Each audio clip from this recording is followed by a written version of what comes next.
So this is the little slit where the CD goes in, like I was saying. So what you do is, over here sometimes it gets squeezed down, so take your thumbs, or your thumb, and just try to make it go up a little bit.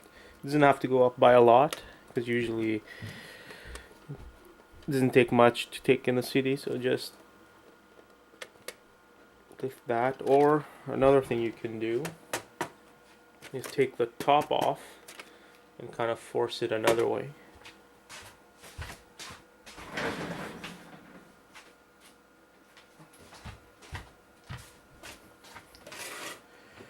So unscrew the little screws.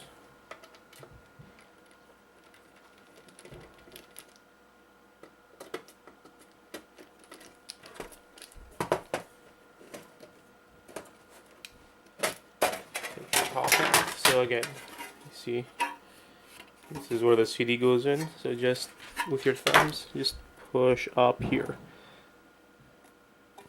You can kind of see it opening.